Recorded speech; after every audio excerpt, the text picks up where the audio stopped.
C. Joseph Vijay எனும் நான்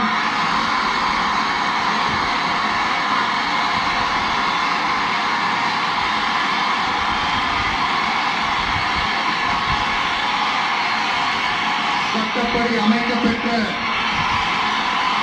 இந்திய அரசியல் அமைப்பின்பால் உண்மையான நம்பிக்கையும் மாறா பற்றும் கொண்டிருப்பேன் என்றும் இந்திய நாட்டின் ஒப்பில்லாத முழு முதல் ஆட்சியையும் ஒருமையையும் நிலை நிறுத்துவேன் என்றும் தமிழ்நாட்டு அரசின் முதலமைச்சராக